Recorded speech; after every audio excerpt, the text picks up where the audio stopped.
백성들이 예수의 꿈을 꾸고 인류 구원의 환상을 보게 하소서.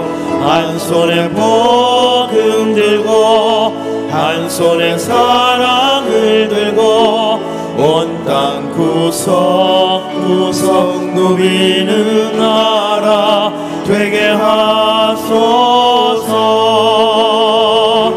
주의 백성들이 예수의 꿈을 꾸고 인류 구원의 환상을 보게 하소서. 한 손에 복음 들고 한 손에 사랑을 들고 온 땅 구석구석 누비는 남자 되게 하소서.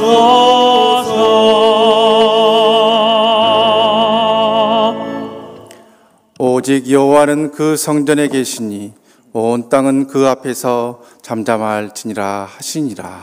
아멘.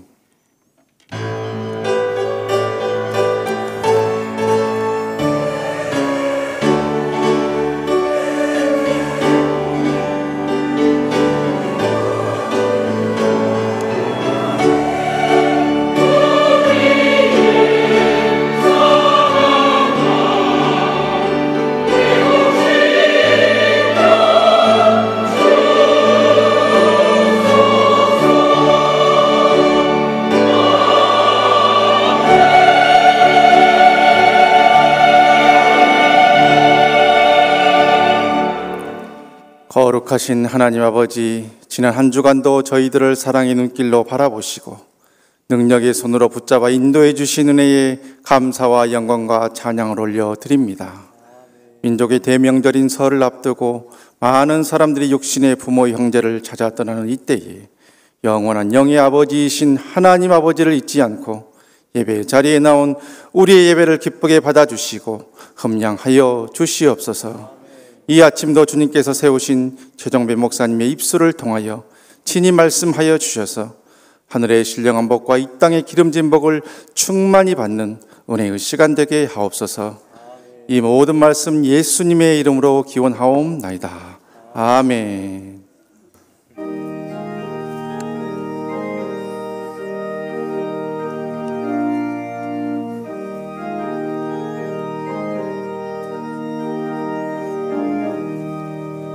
주의 말씀 듣고서 준행하는 자는 반석 위에 터닫고 집을 지은 같아.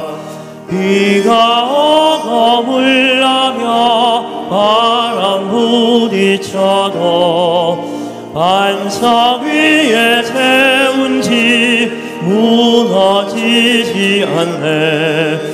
잘 짓고 잘 지세 우리 집 잘 지세.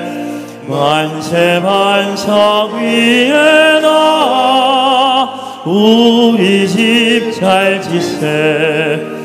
주의 말씀 듣고서 행치 않는 자는 모래 위에 터닫고 집을 지은 같아.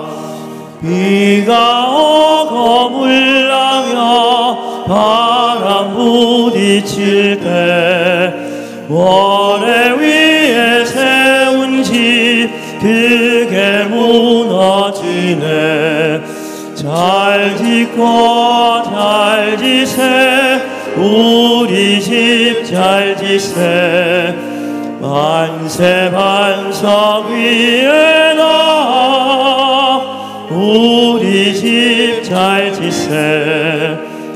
세상 모든 사람들 집을 짓는 자니 반석 위가 아니면 모래 위에 짓네.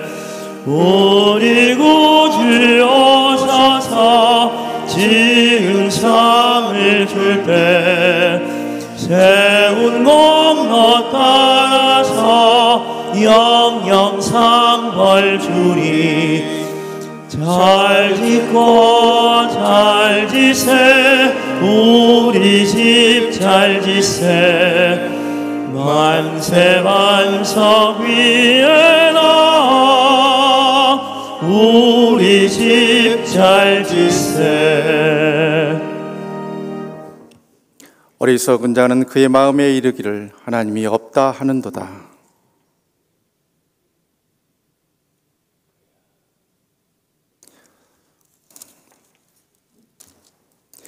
여호와 우리 주여, 주의 이름이 온 땅에 어찌 그리 아름다운지요. 주의 대적으로 말미암아 어린아이들과 젖먹이들의 입으로 권능을 세우시며 주의 손가락으로 만드신 주의 하늘과 사람이 무엇이기에 주께서 그를 생각하시며 그를 하나님보다 조금 못하게 하시고 주의 손으로 만드신 것을 다스리게 하시고 만물을 그의 발 아래에 두셨으니 곧 모든 소와 양과 들짐승이며 공중의 새와 바다의 물고기와 바닷길에 다니는 것이니이다. 여호와 우리 주여, 주의 이름이 온 땅에 어찌 그리 아름다운지요. 아멘. 이 시간 하나님과 나만이 하는 은밀한 죄를 침묵 가운데 하나님께 고백하는 자매의 기도를 드리겠습니다.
여기 우리에게 주시는 하나님의 용서의 말씀이 있습니다. 만일 우리가 우리 죄를 자백하면 그는 미쁘시고 의로우사 우리 죄를 사하시며 우리를 모든 불의에서 깨끗하게 하실 것이요. 아멘. 오늘도 우리를 거룩한 예배자로 부르시는 하나님 앞에서 빛과 소금의 사명을 감당하는 복된 삶을 살아가시기를 바랍니다. 이제 사도신경으로 우리의 신앙을 고백하겠습니다. 나는 전능하신 아버지 하나님 천지의 창조주를 믿습니다. 나는 그의 유일하신 아들 우리 주 예수 그리스도를 믿습니다. 그는 성령으로 잉태되어 동정녀 마리아에게서 나시고 본디오 빌라도에게 고난을 받아 십자가에 못 박혀 죽으시고 장사된 지 사흘 만에 죽은 자 가운데서 다시 살아나셨으며 하늘에 오르시어 전능하신 아버지 하나님 우편에 앉아 계시다가 거기로부터 살아있는 자와 죽은 자를 심판하러 오십니다. 나는 성령을 믿으며 거룩한 공교회와 성도의 교제와 죄를 용서받는 것과 몸의 부활과 영생을 믿습니다. 아멘.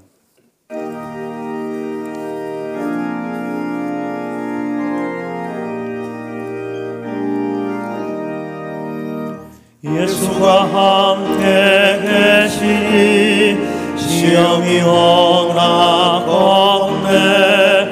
기쁨의 근원 되시는 예수를 위해 삽시다.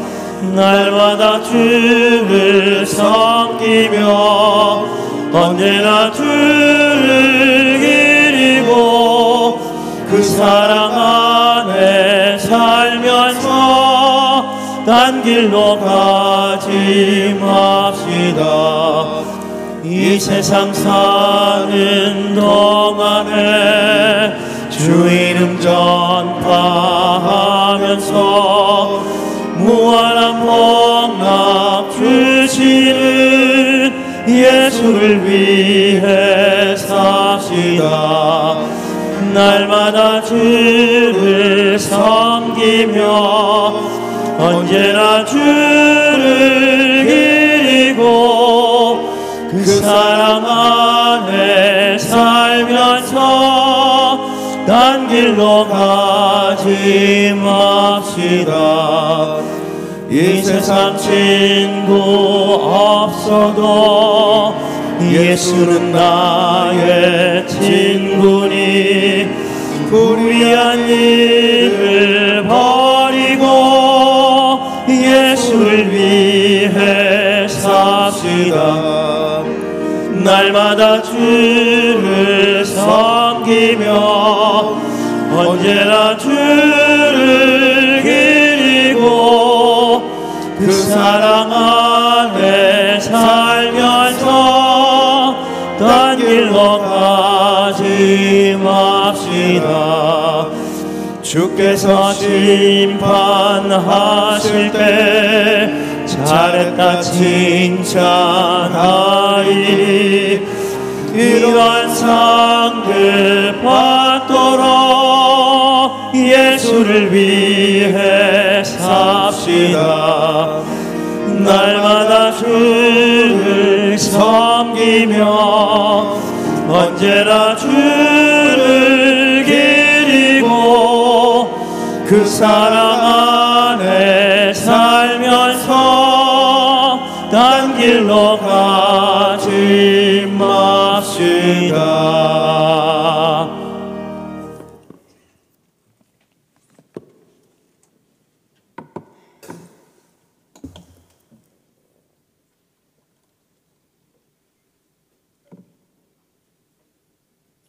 영광을 받으시기에 합당하신 하나님 아버지, 오늘 또 복되고 거룩한 주일을 맞이하여 주님 앞에 나와 예배드리게 하심을 감사드립니다. 이 시간 아버지께 정기와 찬양과 영광을 올려드립니다. 정성을 모아드리는 이 예배를 기뻐받아 주시옵시고 한 주간 세상에서 살면서 상처받고 아파하는 우리 영혼들을 위로하여 주옵시고 새 힘을 주시어 독수리가 날개찜같이 뛰어오르며 충만한 은혜를 받게 하옵소서. 사랑의 하나님, 저희들은 십자가로 구속하신 주님의 은혜를 받은 자이면서도 주님을 외면하며 정결하지 못하고 성령 충만치 못하고 내 이웃을 십자가에 상하고 섬기지 못하고 살 때가 많았음을 고백합니다. 용서하여 주옵시고 주님의 능력의 오른팔로 붙들어 주시어 주님의 언약의 말씀을 굳게 붙들고 믿음의 길에서 승리하는 저희 모두가 되게 하여 주시옵소서. 은혜가 풍성하신 주님, 주님의 피로 셔신 주님의 교회가 십자가의 사랑과 생명이신 주님을 드러내는 교회가 되기를 원합니다. 하나님의 은혜 가운데 은혜와 진리가 충만한 교회가 되게 하시며 고통받는 이웃을 십자가의 사랑으로 섬기는 교회, 복된 교회가 되게 하여 주시옵소서. 하나님 아버지, 이임 목사님과 교우들이 이스라엘과 요단 성지 순례를 진행 중에 있습니다. 여정을 지켜주옵시고 예수님의 발자취를 따라 보고 많은 것을 느끼며 건강하게 돌아오실 수 있도록 은혜를 부어 주시옵소서. 사랑의 하나님, 교회학교, 겨울성경학교 및 수련회가 시작되었습니다. 진행되는 동안 주님께서 불꽃 같은 눈동자로 보호해 주시어 열매를 많이 맺어 주님께 큰 영광 돌리는 복된 교일 성경학교가 되게 하옵소서. 수고하시는 전도사님, 부장장로님, 모든 선생님들의 수고가 헛되지 않도록 능력으로 이끌어 주시옵소서. 온 교회의 성도님들도 어린 심령들을 사랑하는 마음으로 기도와 무신양면으로 협력할 수 있는 성도님들이 되게 하여 주시옵소서. 이 시간에 주님의 음성을 듣고자 합니다. 최종배 목사님을 통하여서 귀한 말씀이 선포될 때 능력과 권세 있는 말씀으로 저의 삶이 변화되며 소망 가운데 굳건한 믿음으로 주님만 바라보게 하옵소서. 부목사님들과 전도사님들에게도 성령을 덧입혀 주시어 맡은 사명 잘 감당하며 주의 종으로 조금 더 부정없게 하옵소서. 주의 일꾼을 세우신 장로님들에게도 기름 부어 세우소서오니 하나님께서 맡기신 이 교회의 크고 작은 일들을 잘 감당하게 하옵시고 주님의 향기만 나타나게 하옵소서. 사랑의 하나님, 북녘 우리 동족을 자유와 인권을 말살한 김정은 정권이 하루빨리 무너지게 하시어 북한 2,500만 우리 동족을 복음 통일로 구원하여 주시옵소서. 세계 선교에 열정을 가지고 선교하신 선교사님들을 영육간에 강국게 하셔서 영적 전쟁에서 승리하여 복음의 씨가 뿌려진 곳마다 세계 복음화가 앞당겨 줄 수 있게 하옵소서. 이 시간에도 온치 않는 육신의 질병과 고통 중에 있는 성도님들 예수 그리스도의 보혈로 씻으시고 피 묻은 손으로 안수하시어 깨끗이 치료하여 주시옵소서. 정성껏 준비하여 올려드리는 임마누엘 찬양대 찬양을 기뻐 받으옵시고 우리에게 은혜가 넘치는 찬양으로 인도하여 주시옵소서. 이름도 없이 빛도 없이 섬기며 헌신하는 모든 예배자들에게 복 내려 주시옵소서. 우리를 죄에서 구원하여 주신 예수 그리스도의 이름으로 기도드립니다. 아멘.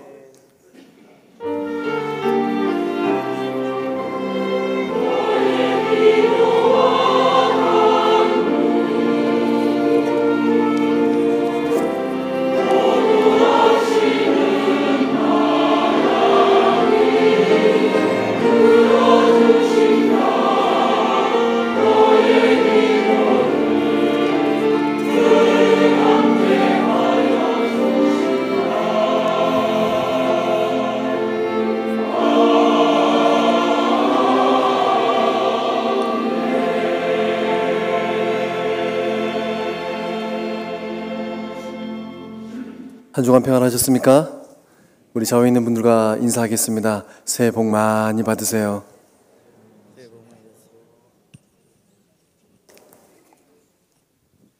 오늘 우리 교회 가운데 처음 오신 분 계시면 주저 마시고 일어나시면 우리가 환영하겠습니다. 우리 손 내밀어서 환영합니다. 너는 하나님의 사람, 아름다운 하나님의 사람. 나는 널 위해 기도하며 내 길을 축복할 거야. 너는 하나님의 선물, 사랑스러운 하나님의 열매, 주의 품에 꽃 피운 나무가 되어줘. 우리 교회 좋은 교회니까 쑥스럽더라도 주저 마시고 좋은 성도의 교제를 이루어 가시길 바랍니다. 교회 소식을 전하겠습니다. 주보에 보시면 신천지 분별법과 교회 파괴 전략이라는 윤물이 삽입되어 있습니다. 예수님의 몸된 교회를 어지럽히는 신천지의 그런 공략과 또 어지럽힘이 우리 교회 공동체 가운데 일어나지 않도록 눈을 뜨고 잘 보셔서 혹시나 그런 분들이 있으면 교구 목사님에게 이렇게 말씀해 주시면 저희가 잘 대처하도록 하겠습니다. 교회 소식 전하겠습니다. 주일낮 예배는 1부 예배는 부족한 종이 말씀을 전하고요. 2부 예배는 우리 준경 총회장 하셨던 우리 이성희 원로 목사님께서 말씀 전하시고 3부 예배는 우리 고창주 선임 목사님께서 말씀을 전하십니다. 또 이번 주 수요일 밤 예배는 설날 찬양 콘서트로 모입니다. 남궁 송옥 우리 님께서 오셔서 큰 은혜 받으시길 바랍니다. 이번 주 토요일 새벽 기도회는 모여라 기도회로 모입니다. 자녀분들과 함께 오셔서 뜨겁게 기도하는 새벽 될 수 있기를 소망합니다. 다음 주 수요일 밤 예배는 치유 양육 사역 훈련 개강 예배로 모이겠습니다. 그리고 이제 설날을 맞이해서 설날 예배 순서지가 안내 테이블에 있습니다. 필요하신 분들은 가져가셔서 가족과 함께 예배하시길 바랍니다. 오늘 식당은 정상적으로 운영되고 또 로덴 카페는 이번 주 목요일까지 쉬도록 하겠습니다. 이번 주 목장 모임과 또 8일 금요일, 9일 토요일 목장 리더 모임은 쉬도록 하겠습니다. 17기 치유동산이 2월 25일 월요일에서 27일 수요일에 있습니다. 이렇게 참여하셔서 또 큰 은혜 받을 수 있기를 소망합니다. 교회학교 겨울성경학교 및 수련회가 진행 중에 있습니다. 우리 자녀들이 이 수련회를 통하여서 예수님 만날 수 있도록 관심 가져주시고 기도해 주시기를 바랍니다. 영등포노회 교사 부흥회가 21일 목요일 영등포 교회에서 교사 부흥회로 모인다고 합니다. 우리 선생님들은 참석하셔서 귀한 말씀도 들으시고 새로운 다짐도 가지시길 바랍니다.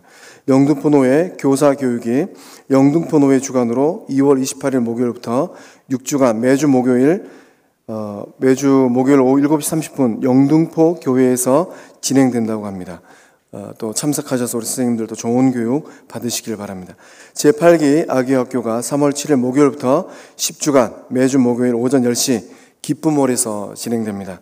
우리 아기들을 키우시는 어머니들 참석하시면 또 귀한 은혜를 나눌 수 있으니까 많은 참여 바랍니다.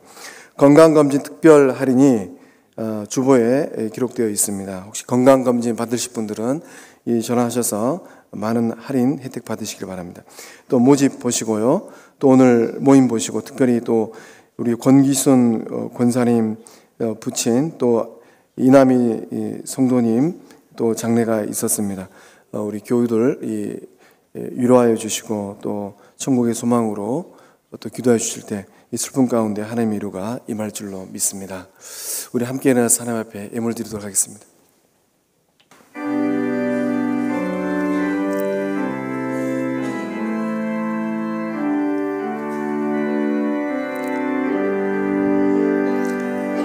망가진 은혜를 받았으니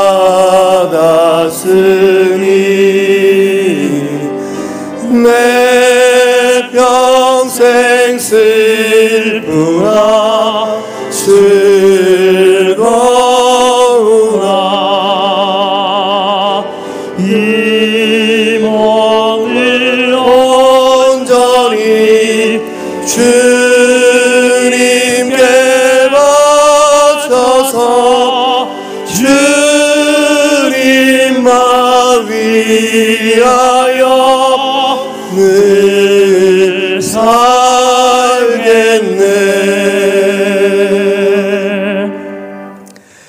은혜 하나님, 주님께서 주신 삶의 분복 가운데 우리 주님 앞에 귀한 것 드리고자 복된 주일날 예배의 자리에 나올 때 빈손으로 나오지 아니하고 우리의 마음을 다해서 이 귀한 예물을 드립니다. 영광의 아버지 하나님께서 이 예물을 드린 손길들의 삶을 기억하여 주셔서 또 복된 삶 되어지게 하여 주시고 아버지 하나님 그들의 삶을 통하여서 예수님의 향기가 땅끝까지 임하게 하여 주시옵소서. 무엇보다 아버지 하나님 우리의 삶을 돌아볼 때 주님께서 주신 분복이 얼마나 큽니까? 건강을 주시고 일태 일거리를 주시고 가정의 평강과 화목을 주셨습니다. 영광의 아버지 하나님, 내 보물이 있는 곳에 내 마음이 있다고 주님 말씀하였사오니 아버지 하나님 귀한 것, 존귀한 것 더욱 주님 앞에 많이 드리는 우리 모든 교우들 삶 될 수 있도록 역사하여 주시옵소서. 11조 예물을 드릴 때 삶의 주관자가 되심을 하나님임을 고백합니다. 우리의 삶이 물질의 노예가 아니라 하나님의 종임을 고백합니다. 감사의 예물을 드리고 성교의 예물을 드리고 구제의 예물을 드릴 때 하나님께서 우리의 삶을 통해 행하실 일들을 기대하며 나아갑니다. 영광의 아버지 하나님, 이 예물을 통하여서 예수님께서 그토록 꿈꾸셨던 하나님의 나라가 이 땅 가운데 왕성하게 일어나게 하여 주시옵소서. 교회 공동체가 더욱더 건강한 공동체 되어지게 하여 주시고 이 예물을 통하여서 선교직 가운데 하나님의 영광이 힘있게 임하게 하여 주시옵소서. 지역사회가 새롭게 변화되어지게 하여 주시고 우리 교회 학교가 더욱더 왕성하게 일어나는 하나님 의의 도구로 이 예물들이 쓰임받게 하여 주시옵소서. 영광의 아버지 하나님, 더욱 귀하게 드리고 싶고 더욱 많이 드리고 싶지만은 삶의 형편이 아버지 하나님 어려워서 마음만 드린 우리 교우들이 있습니다. 영광의 아버지 하나님께서 삶의 형편을 살피셔서 이해가 다 지나도록 아버지 하나님께서 한량없는 하늘의 은총과 땅의 분복으로 채워 주시옵소서. 우리의 마음이 예수님 마음 될 수 있기를 소망합니다. 예수님의 소망이 될 수 있기를 소망합니다. 예수님의 기쁨이 될 수 있기를 소망합니다.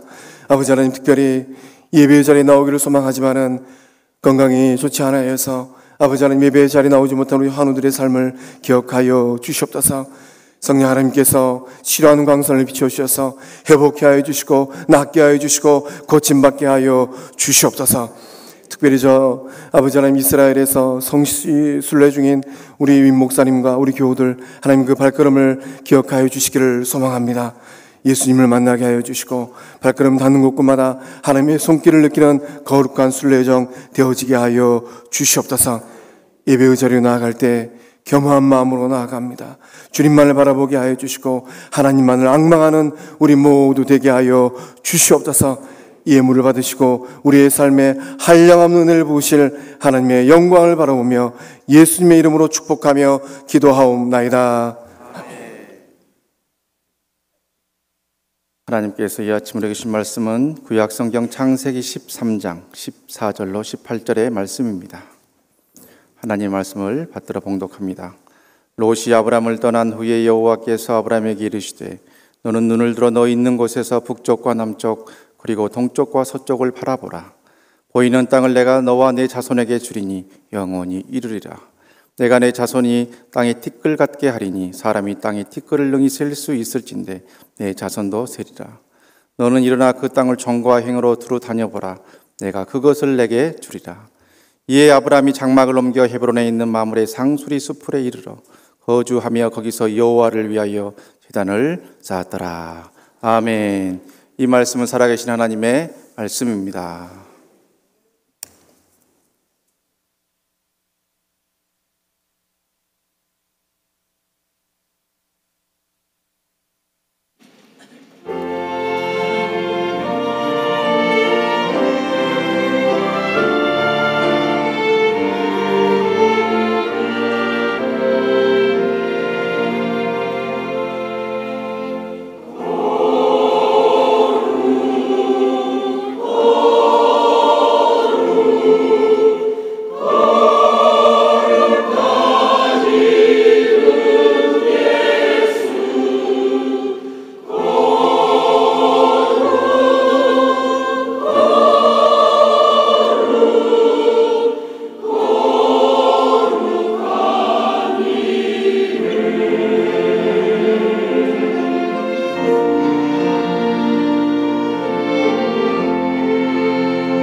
우리 하나님 영광의 박수 돌리고 우리 임마누엘 찬양되는 감사와 격려의 박수 돌립니다. 우리의 좌우에 있는 분들과 다시 한번 인사하겠습니다. 당신은 축복의 통로입니다.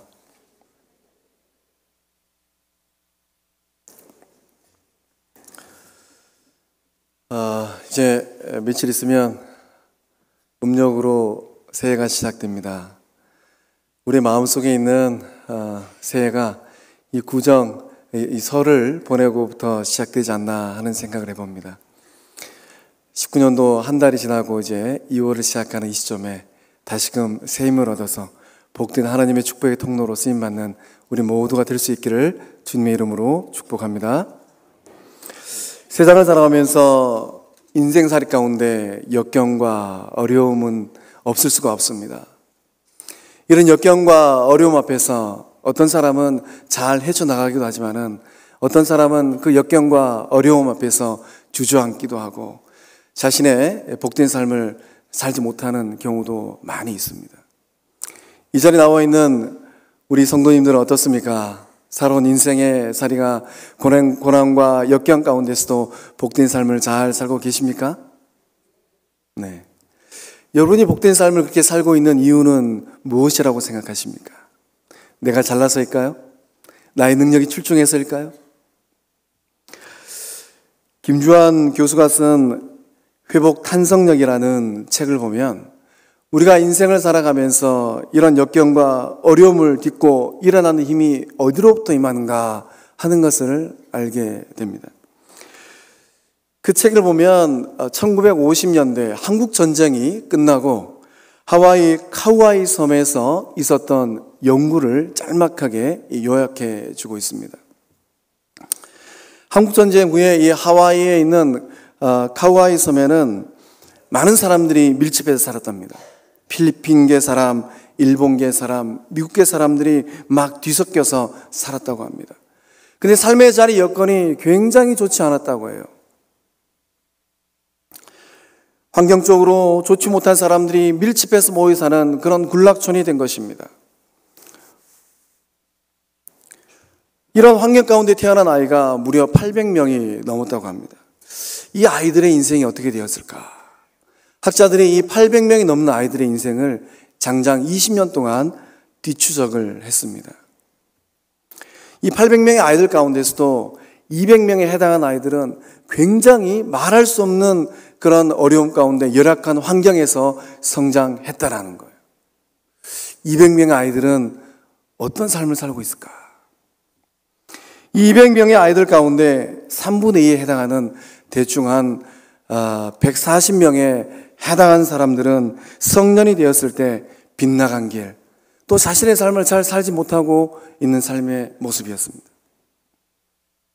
나머지 3분의 1에 해당하는 60명에 해당하는 이 아이들은 성장하여서 성년의 삶을 아주 잘 살고 있었답니다. 반듯한 사람이 되었다고 해요. 학창시절 때도 공부도 열심히 하고 또 바른 가치관을 가지고 자신의 삶의 자리에서 성실과 열심을 다하는 그런 삶을 살고 있었답니다. 번듯한 삶, 복된 삶, 바른 삶을 살고 있는 그 이유, 그 힘이 어디 있었을까? 학자들이 그게 궁금했습니다. 그래서 이 3분의 1에 해당하는 이 아이들 인생을 살펴보았습니다. 이 3분의 1에 해당하는 60명 정도에 해당하는 아이들도 어렸을 때 버림받음의 경험이 있었습니다. 그러니까 부모들로부터, 친부모로부터 충분한 사랑을 받지 못했다라는 거예요. 근데 이 아이들의 삶의 자리에는 이 아이들의 삶을 보듬어주는 한 사람들이 있었습니다. 할머니이기도 하고 할아버지이기도 하고 또 이모이기도 하고 삼촌이기도 하고 그도 아니면 옆집에 있는 아줌마, 아저씨이기도 했습니다. 그도 아니면 교회에서 만난 선생님이기도 했습니다. 주변에 있는 이런 사람들로부터 이 아이들이 사랑을 받은 거예요. 환경은 좋지 않았지만은 지지해주고 격려해주고 받아주고 수용해주고 이런 사랑의 양분을 받은 겁니다. 힘들고 어려울 때 얘야 너는 잘 될 수 있어 이렇게 격려해주는 응원도 받았다라는 거예요. 그래서 이런 사랑의 힘을 받은 이 아이들이 성장하여서 성인이 되었을 때 200명 가운데 140명에 해당하는 아이들은 그릇된 길, 잘못된 길을 갔지만은 이 아이들은 반듯한 성년이 되었다라는 겁니다. 우리 인생을 살아가면서 역경과 어려움 가운데 놓일 수도 있습니다. 그러나 내 인생을 바로 세우는 그 한 사람, 나에게 사랑을 주고 나를 지지하고 나를 격려하는 그 한 사람이 내 인생 그 여정 가운데 있었기 때문에 오늘 우리의 복된 삶이 있는 줄로 믿습니다. 본문에 나오는 롯의 인생을 곰곰이 생각해 보았습니다. 롯은 어떤 인생을 살았을까? 창세기 11장 끝자락에 보면 아브라함의 이 가계도가 기록되어져 있습니다. 근데 롯은 이 아버지 하란이 일찍 죽은 것 같아요. 성경에는 구체적으로 언제 죽었다라는 기록은 없습니다. 그런데 쭉 말씀을 묵상해 보면서 이 갈대의 우르에 있을 때 이미 이 롯의 아버지는 세상을 떠났습니다. 그 롯의 이 정신적인 지주, 롯을 사랑해주고 지지해주고 뒤에서 응원해주는 그 사랑의 양분이 누구로부터 흘러왔을까? 본문에 등장하는 아브라함입니다. 아브라함은 아들이 없었어요. 그러니 이 롯을 자신의 친아들과 같이 키우고 사랑을 주고 지지하고 이끌었을 것입니다. 롯의 인생살에 있어서 이 아브라함은 축복의 통로였습니다. 아브라함이 없었더라면 롯은 없었을 것 같아요. 소망합니다. 오늘 예배 자리에 나온 우리 모두가 아브라함 같은 축복의 통로가 될 수 있기를 소망합니다. 그래서 우리가 우리의 삶의 자리에서 사랑을 주고 지지하고 격려하고 그 인생들을 이끌어줄 때 우리의 삶을 통하여서 누군가는 더욱더 복된 삶의 자리로 자라날 줄로 믿습니다. 어떻게 하면 더욱더 이런 복된 축복의 통로로 우리가 쓰임 받을 수 있겠습니까? 우리 14절의 말씀을 함께 읽어보겠습니다.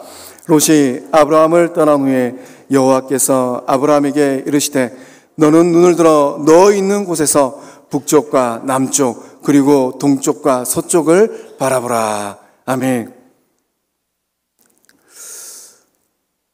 어떤 교회에 이 여전도회 회장 되시는 여집사님이 한 분 계셨는데 이분은 땅에 참 관심이 많았다고 해요. 그래서 여집사님의 별명이 땅사랑 집사였답니다. 이 부동산 투기가 한참 기승을 부릴 때 이 한몫 찾기 위해서 이 땅사랑 집사님도 부지런히 뛰어다녔다고 합니다.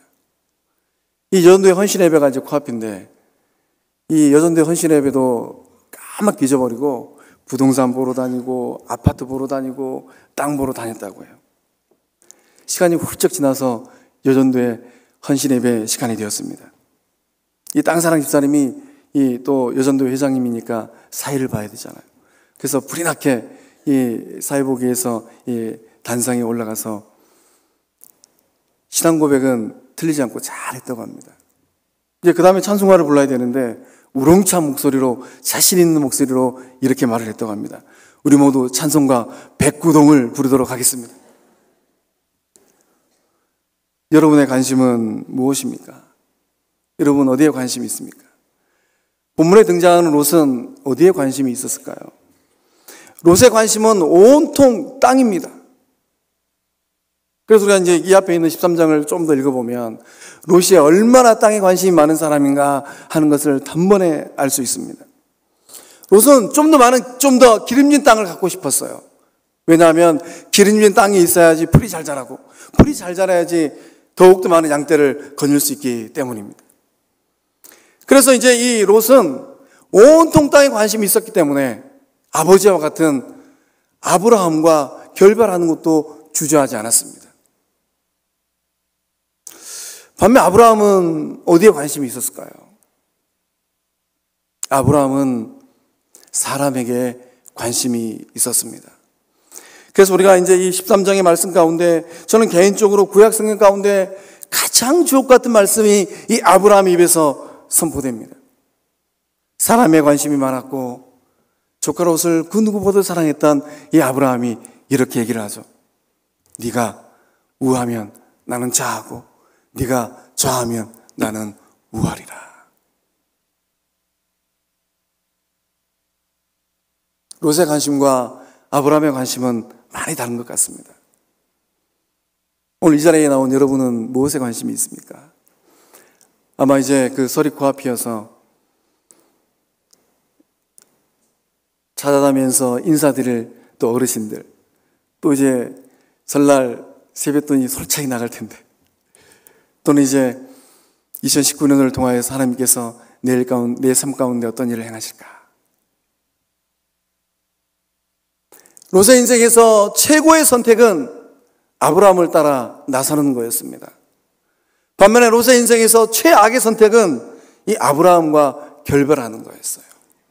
복된 인생이 될 수 있기를 소망하십니까? 하나님 안에서, 말씀 안에서 주님께서 기뻐하시는 것을 선택할 수 있기를 소망합니다. 롯이 떠난 후에 하나님께서 아브라함을 찾아왔습니다. 하나님께서 말씀하십니다. 너 있는 곳에서 동서남북을 바라보라.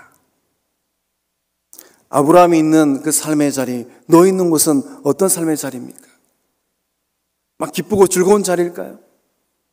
그렇지 않습니다. 아브라함이 지금 서 있는 그 삶의 자리는 외로움의 자리입니다. 슬픔의 자리입니다. 그리움의 자리입니다.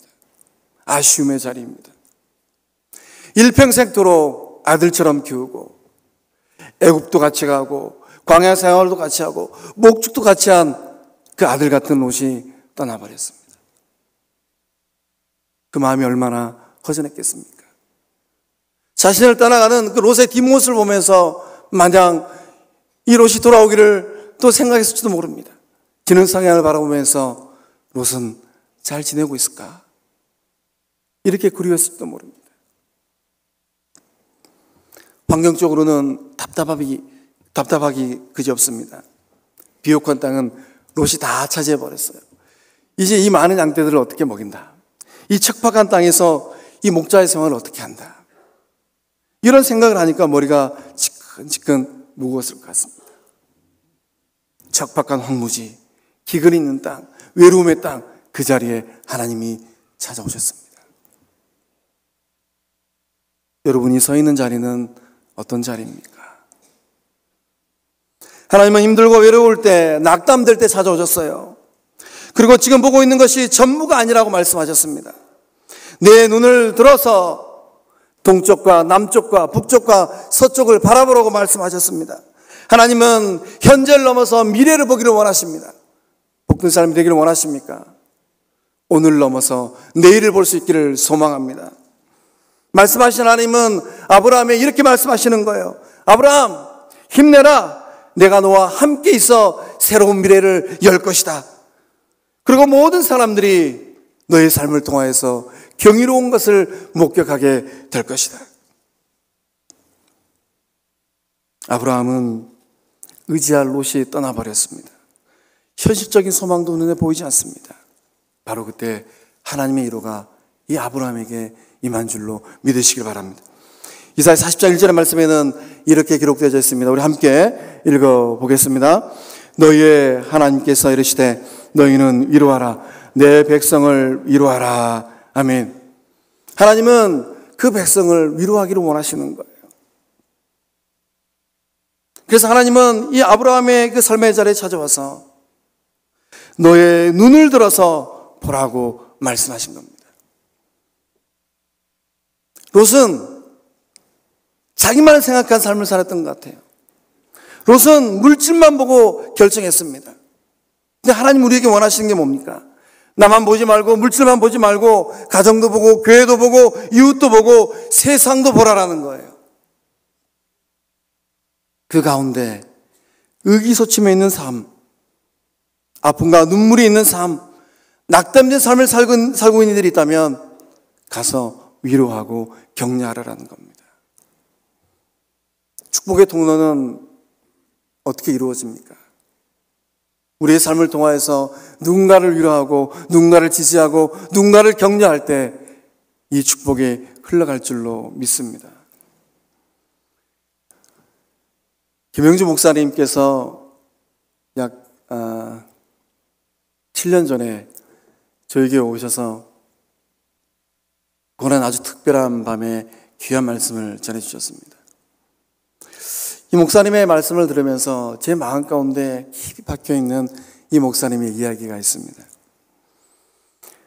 김용진 목사님께서 미국에서 이민 목회를 하고 계셨을 때 굉장히 힘들었다고 해요.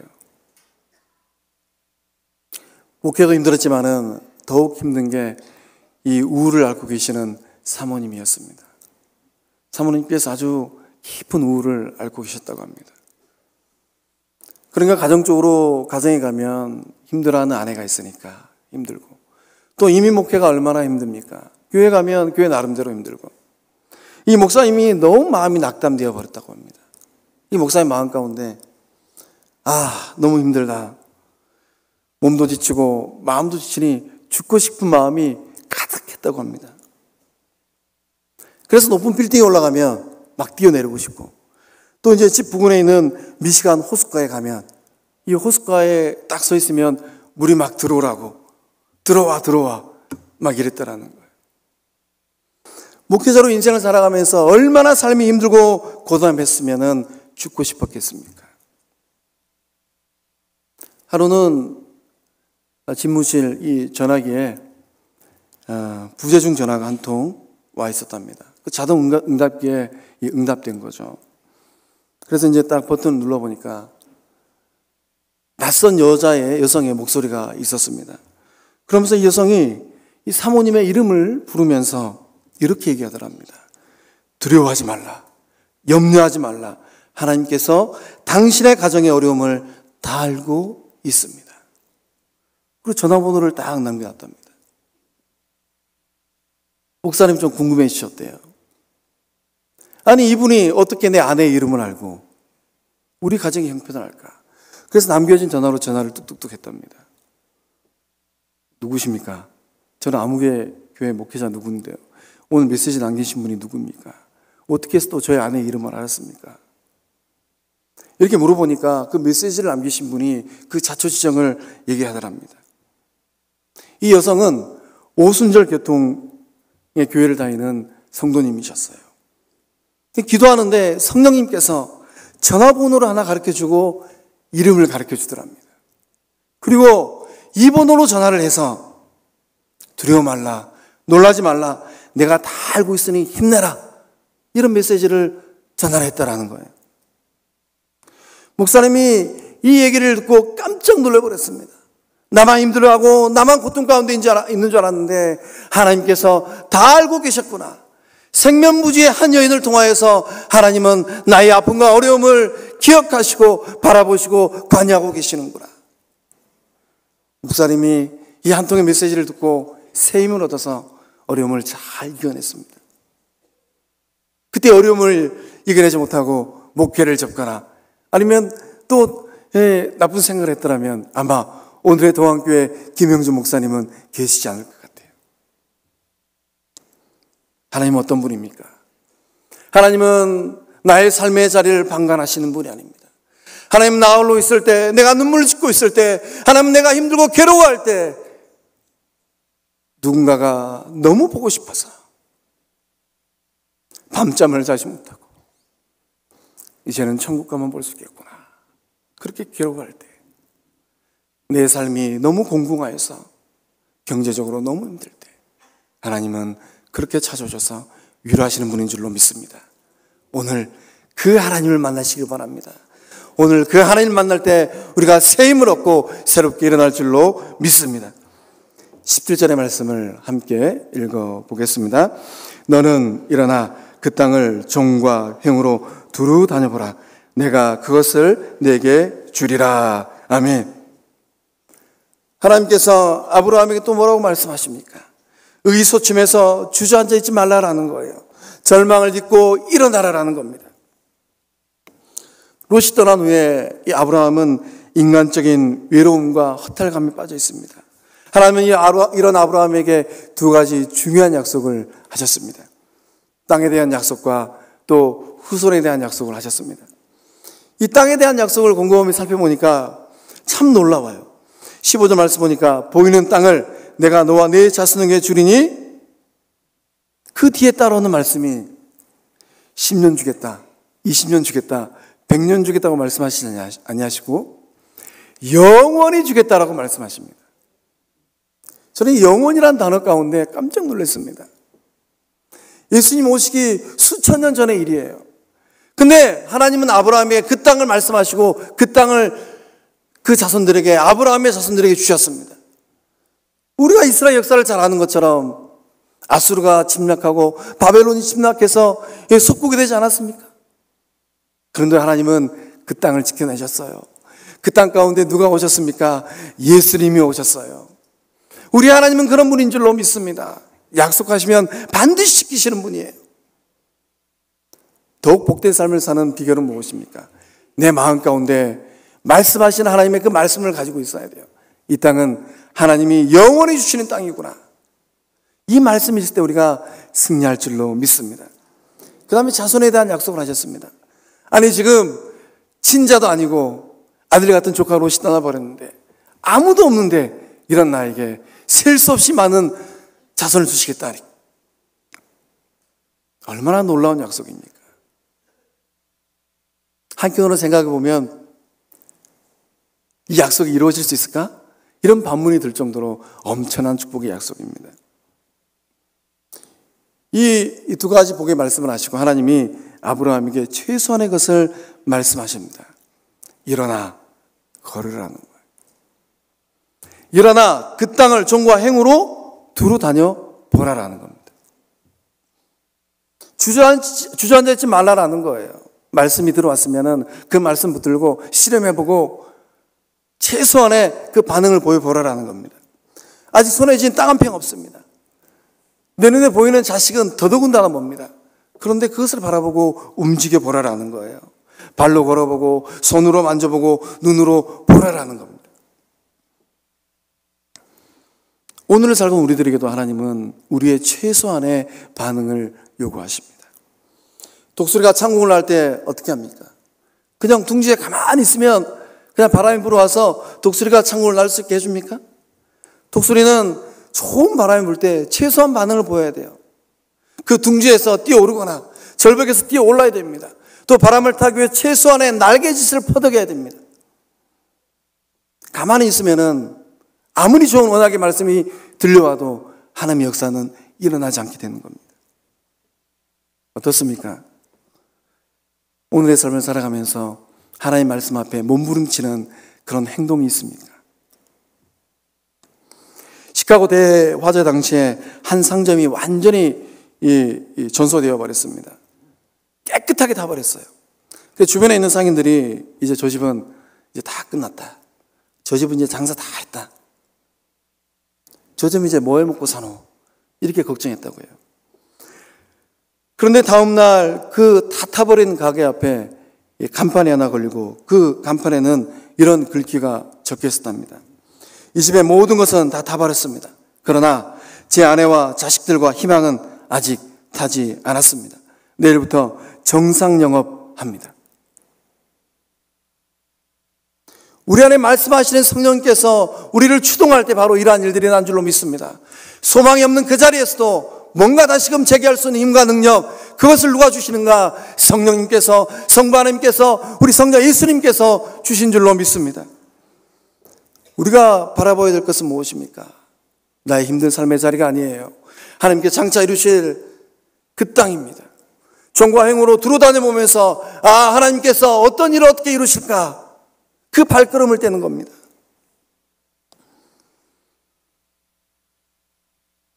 그래서 우리가 부지런히 열심히 다녀야 될 이유가 무엇입니까? 최소한의 내 삶의 행동을 보여야 될 이유가 무엇입니까? 하나님께서 살아 역사하시기 때문인 줄로 믿습니다. 빌립보서 1장 6절의 말씀을 함께 읽어봅니다. 너희 속에 착한 일을 시작하신 이가 그리스도 예수의 날까지 이루실 줄을 우리가 확신하노라. 시작은 누가 합니까? 내가 시작하는 게 아니에요. 시작은 내 속에 거하시는 성부 하나님께서, 나와 동행하시는 예수님께서, 성령님께서 이미 시작한 줄로 믿습니다. 우리는 발걸음만 떼면 되는 거예요. 하나님께서 일하십니다. 또 친히 하시겠다라는 거예요. 우리는 걷기만 하면, 일어나서 걸어다니면서 종과 행으로 보기만 하면 되는 거예요. 본문의 말씀 가운데 더 놀라운 사실은 뭔지 아십니까? 하나님께서 주시겠다고 하는데 내가 주겠다, 내가 하겠다는 말씀을 3번 반복하셨어요. 물론 아브라함도 능력이 있습니다. 아브라함 당시에 족장이었어요. 힘겨나 있는 사람이었습니다. 그러나 아브라함의 능력으로 될 게 아니고 하나님 자신의 능력으로 그 일을 이루어 가시겠다라는 겁니다. 여러분의 삶에 그런 은총이 임하시기를 소망합니다. 여러분이 하는 것이 아니라 하나님이 행하는 그런 인생 될 수 있기를 소망합니다. 얘야, 내가 하겠다. 얘야, 내가 너의 삶을 붙들겠다. 얘야, 내가 너보다 한 걸음 앞서서 일하겠다. 이런 은혜가 우리 가운데 임할 때 우리는 놀라운 축복의 삶이 될 줄로 믿습니다. 연말을 보내오면서 너무나도 힘들고 어려운 삶의 자리에 놓여 있습니까? 사업장 일만 생각하면 너무 까마득하고 주판만 튀기면 남는 게 없어요. 또 뜻하지 않는 이런저런 일들로 인해서 마음적으로, 심적으로, 가정적으로, 경제적으로 너무 힘들어요. 자녀들이라도 잘 풀려가야 되는데 취업의 문도, 결혼의 문도, 진학의 문도 잘 풀려야 되는데 잘 안 됩니다. 이런 답답한 가운데 있는 분들이 계십니까? 일어나시길 바랍니다. 일어날 때 하나님께서 역사하실 줄로 믿습니다. 일어나서 첫 발을 뗄 때 우리 하나님께서 놀라운 일을 이루실 줄로 믿습니다. 축복의 통로로 쓰임받는 사람들은 어떤 사람들이겠습니까? 그들은 죄다 절망을 딛고 일어난 사람들이었습니다. 그래서 잠언 24장 16절의 말씀 가운데 이렇게 기록되어 있습니다. 함께 읽어보겠습니다. 대저 의인은 7번 넘어질지라도 다시 일어나려니와 악인은 재앙으로 인하여 엎드러지느니라. 아멘. 믿음을 가진 의인들의 삶이 어떤 삶이라고 얘기합니까? 7번 넘어져도 다시 일어나는 삶이라고 해요. 7.8개 인생을 사는 게 바로 믿음을 가진 신자들이 가라는 인생의 여정인 줄로 믿습니다. 말씀을 준비하면서 이 노규영 장로님의 글을 읽게 되었습니다. 이 노규영 장로님은 동대문 시장에서 포목점으로 출발해가지고 아주 작은 가게로 시작해가지고 창대섬유라는 굉장히 제법 큰 이 섬유 회사를 이루셨습니다. 점포도 많이 있고요. 거래처도 굉장히 많이 있어요. 제가 이 글을 읽고 지금도 창대섬유가 창대한지 궁금해서 전화를 걸었습니다. 그 창대섬유입니까? 예. 지금도 노기영 장로님 경영을 잘하고 계신가요? 예, 잘하고 계십니다. 이 장로님의 인생 여정 가운데는 어떤 일이 났겠습니까? 2000년 3월에 이 충주 공주에 공장이 있는데 이 공장에 대형 화재가 났다고 합니다. 공장에 불이 나면 불이 났기 어디를 달려가야 될까요? 공장으로 달려가는 게 인지상정이지 않습니까? 이 장로님은 공장에 지금 대형 화재가 났다는 소식을 듣고 어디로 갔느냐? 교회로 갔어요. 그리고 하나님 앞에 엎드렸습니다. 하나님, 저의 일터가 축복의 통로로 쓰임받기를 원합니다. 주님, 이 일터를 귀하게 여겨주세요. 하나님 앞에 간절히 기도하고 불타고 있는 공장으로 갔습니다. 가보니까 이 불을 진압하기 위해서 소방차가 40대가 와 있었답니다. 얼마나 큰 불이었는가 상상이 되십니까? 소방차 한 대만 와도 그냥 가정집 훌랑 태워버리는데 40대가 와서 그 불을 진압하고 있었던 거죠. 불을 다 끄고 나서 잿더미가 되어버린 그 공장을 바라보니까 다리에 힘이 풀려가지고 주저앉을 수밖에 없었습니다. 얼마나 그 마음이 힘들었겠습니까? 그렇지만 거기에 주저앉을 수가 없었습니다. 그래서 직원들을 다 불러가지고 우리는 다시 일어나야 됩니다. 그렇게 독려하고 또 추스렸다라는 거예요. 경찰에서 이 화재로 인한 재산 피해를 냈는데 15억이 홀라당 타버렸어요. 15억 작지 않은 돈이잖아요. 이 공장을 복구하는데 무려 1년이라는 시간이 걸렸다고 합니다. 1년 동안 또 새로운 땅을 얻고 공장을 짓고 새로운 기계도 사들이고 그래서 이제 그 공장을 가동하고 또 새로운 판로도 개척하고 그래서 하나님께서 주실 그 기회를 바라보면서 열심히 성실히 이 회사를 경영했다라는 겁니다. 이 목사, 이 장로님 마음 가운데 한 가지 생각이 지나갔습니다. 하나님이 주실 이 축복을 흘려보내자. 그리고 나서 이 장로님은 하나님 주신 물질적인 복이 임하면은 어디다 쓸까? 스스로 결정하기를 교회를 세워야 되겠다. 그래서 아프리카, 내몽골, 중국 이 선교지마다 교회를 세웠다라는 거예요. 또 어머니가 돌아가시고 나서 많은 부의금이 들어왔는데 그 부의금으로는 미얀마에 교회를 세웠다고 합니다. 여러분, 여러분의 삶이 하나님의 축복의 통로로 쓰임받기를 원하십니까? 우리는 오뚜기처럼 일어나야 돼요. 주저앉아 있는 것은 하나님의 뜻이 아닙니다. 우리 안에 믿음이 있고 신앙이 있고 내 안에 성령의 충만이 있다면 그 삶을 어떻게 드러나야 됩니까? 다시금 한 발짝 뛸 수 있어야 됩니다. 우리 안에 7.8개 정신이 있을 때, 다시금 일어나고 도약할 때 하나님께서 우리의 삶을 통하여서 놀라운 축복이 흘러가는 역사를 일으키실 줄로 믿습니다. 종과 행으로 다니십시오. 손에 아무것도 쥔 거 없다 할지라도 두루 다니십시오. 그리고 눈으로 보고 손으로 만지고 귀로 들으십시오. 그 모든 것들이 다 하나님께 주실 축복이 될 줄로 믿습니다. 우리 18절의 말씀을 함께 읽어보겠습니다. 예, 아브라함이 장막을 옮겨 헤브론에 있는 마므레 상수리 숲에 이르러 거주하며 거기서 여호와를 위하여 제단을 쌓았더라. 아멘. 축복의 통로가 되기 위해서는 하나님과 영적으로 소통해야 됩니다. 아브라함은 장막을 옮겨가는 곳마다 제단을 쌓고 하나님 앞에 예배를 드렸습니다. 아브라함의 최고의 우선순위가 뭐였을까? 아브라함의 최고의 우선순위는 이 땅에 있는 것이 아니었어요. 아브라함의 최고의 우선순위는 바로 하나님이었고 예배였습니다. 오늘 이 자리에 나온 우리 귀한 성도님들의 인생살이의 최고의 우선순위는 무엇입니까? 이 4절의 말씀을 보면 또 이렇게 기록되어 있습니다. 그가 처음으로 제단을 쌓은 곳이라. 그가 거기서 여호와의 이름을 불렀더라. 처음으로 제단 쌓은 곳이 어디냐? 베델이에요. 근데 아브라함이 이 13장의 말씀 보면 애굽을 잠시 갔다 옵니다. 애굽을 갔다 오고 나서 베델이로 다시 제단을 쌓고 하나님 앞에 예배드렸어요. 아마 이 아브라함은 그 베델에서 예배할 때 회개했을 것 같습니다. 자신의 믿음 없음을 회개했을 것 같습니다. 애굽에서의 삶이 하나님 보시기에 기쁜 삶이 아니었습니다 라고 회개했을 것 같습니다. 그리고 그 제단 앞에서 하나님께 찬송과 감사와 하나님 이제는 새로운 삶을 살겠습니다, 이런 결단의 이 다짐을 했을 것 같습니다. 신자의 삶에 있어 예배는 무엇입니까? 예배는 삶의 매듭입니다.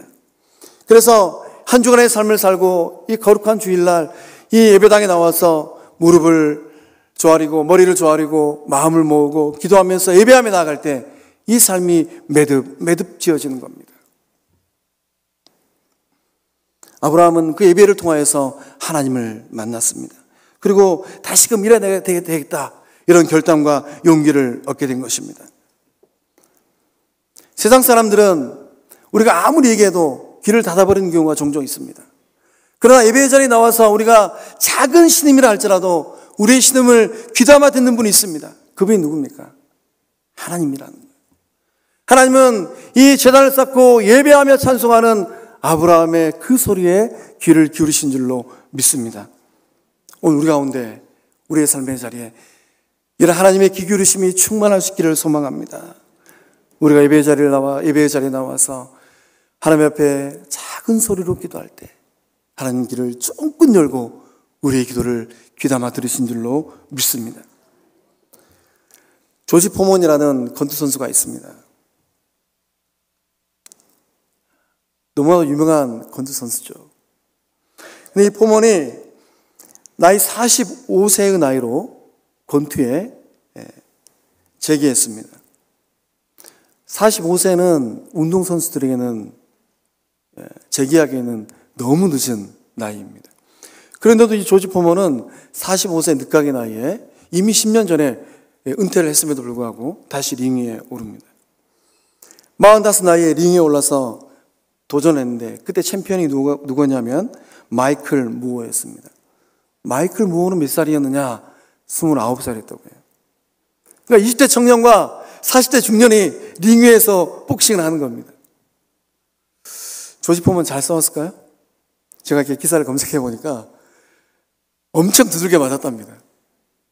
근데 10회에 오른손으로 펀치 한 방 날렸는데 챔피언 마이클 무어가 딱 걸려받았어요. 그리고 놀라운 일이 일어납니다. 조지 포먼이 45세 나이로 챔피언에 재등극합니다. 이거는 권투 역사에서 있을 수 없는 일이라고 해요. 놀라운 일이라고 합니다. 45이면 제 나이가 이제 만으로는 44세인데 제가 링에 올라가서 권투를 한다고 한번 상상해 보십시오.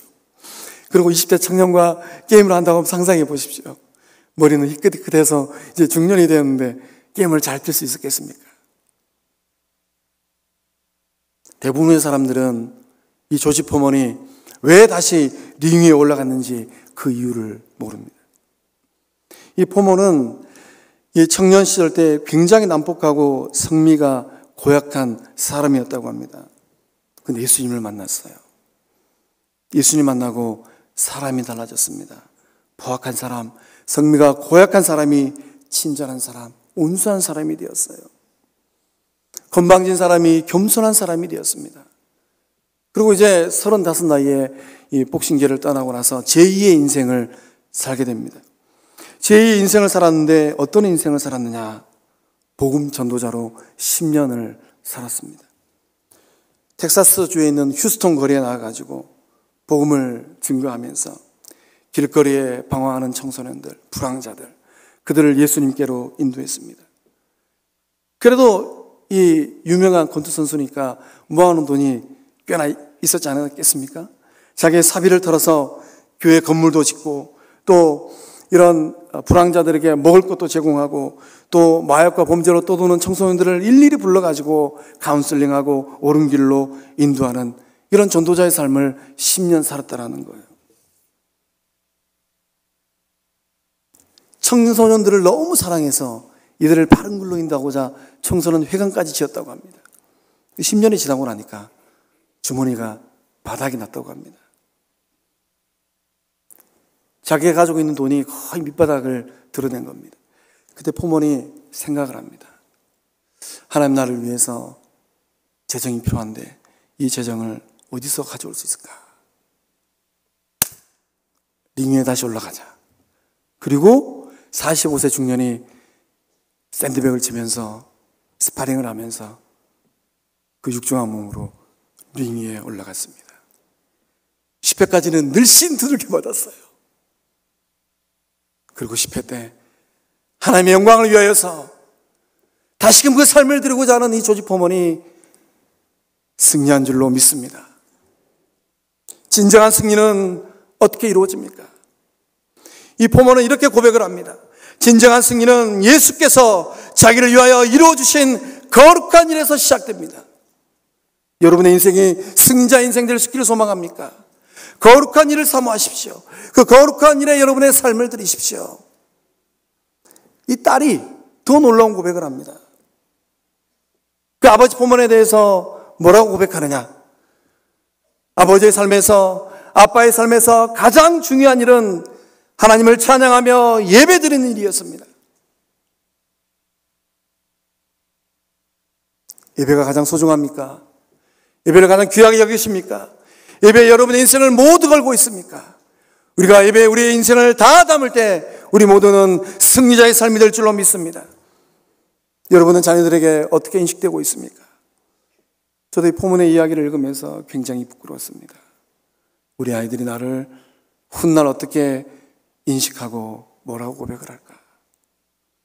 오늘 이 자리에 나온 우리 모든 교우들이 자녀들의 눈에도 또 지인들의 눈에도 아무개는 진실한 예배자구나, 이렇게 고백되는 복된 삶 될 수 있기를 예수님 이름으로 축원합니다. 예배의 자리에 나오면 우리가 상상하지 못한 일들이 일어납니다. 내가 불가능한 일이라고 생각했던 것들 예배의 자리에서 하나님 만날 때 이루어질 줄로 믿습니다. 2019년 우리가 하나님과 동행할 때 더욱더 복된 축복의 통로로 쓰임받을 줄 예수님의 이름으로 축원합니다. 기도하겠습니다. 우리 함께 기도하기를 원합니다. 우리의 눈을 들어 지금 서 있는 자리에서 위로하시는 하나님을 만날 수 있도록, 주저앉아 있지만 말고 일어나서 믿음의 행보를 할 수 있도록, 예배자가 되어서 늘 하나님과 소통하는 진정한 영적 승자가 될 수 있도록 우리 주의 삼창하고 기도하며 나아갑니다. 주여, 주여, 주여. 아버지 하나님, 아버지 하나님, 아버지 하나님, 아버지 하나님의 말임하고요, 주님의 먹어요, 영광이 하나 능력이 하나 소망이 하나 먹어요, 주여, 주님의 먹어요, 아버지 하나님 능력이 하나 먹어요, 영광이 하나 먹어요, 주님, 주님의 먹으려 먹어요, 아버지 하나님 역사하시는 하나님 먹으려 먹어요, 주여, 주님의 먹으려 먹어요, 아버지 하나님 먹어요, 주여, 주님의 먹으려 먹어요, 능력이 하나님 소망이 하나님 먹어요, 주님의 먹어요, 아버지 하나님, 아버지 하나님 먹어요, 주님의 먹어요, 아버지 하나님, 주님의 먹어요, 주님 안에 먹으려 먹어요, 주여, 능력을 먹어요. 좋으신 아버지 하나님, 우리의 삶이 축복의 통로로 쓰임받는 복된 삶 될 수 있기를 소망합니다.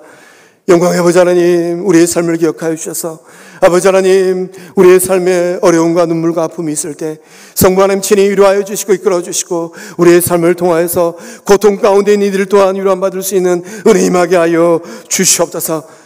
삶이 너무 힘들어서 주저앉아 있을 때 성령께서 들려주시는 음성을 듣고 아버지 한 걸음 뛰어나갈 수 있는 믿음의 행보를 할 수 있는 거룩한 주의 백성들, 주님의 자녀들 되게 하여 주시옵소서. 아브라함 예배자를 통하여서 하나님 만났듯이 우리도 우리의 삶에서, 우리의 가정에서, 우리의 일터에서 우리와 함께 하시는 하나님을 예배하는 거룩한 예배자들 되게 하여 주시옵소서. 주님과 소통할 때 진실로 복된 사람, 축복의 통로, 형통한 삶 되게 하실 줄로 믿습니다. 주여, 우리의 삶을 기억하여 주시옵소서. 영광받아 주시옵소서. 복되게 하여 주시옵소서. 예수님의 이름으로 축복하며 기도하옵나이다. 아멘. 우리 결단송 함께 일어나서 함께 찬양 드리도록 하겠습니다.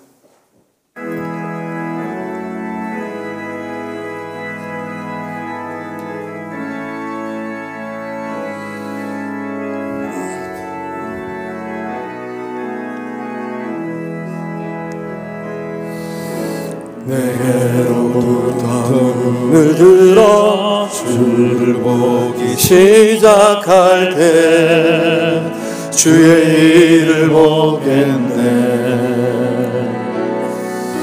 내 작은 마음 돌이키사 하늘에 꿈꾸게 하네. 주님을 볼 때 큰 시선을 주님께 드리고 전능하신 하나님을 느낄 때 내 삶은 주의 역사가 되고 하나님이 일하기 시작하네. 성령이 나를 변화시켜 모든 두려움 사라질 때 주의 일을 보겠네. 황폐한 땅 한가운데서 주님 마음 알게 되리. 주님을 볼 때 모든 시선을 주님께 드리고 살아계신 하나님을 느낄 내 삶은 주의 나라가 되고 하나님이 일하기 시작하니 우리 손 들고 모든 시선을 주님께 드리고 살아계신 하나님을 느낄 때 세상은 주의 나라가 되고 하나님이 일하기 시작하네.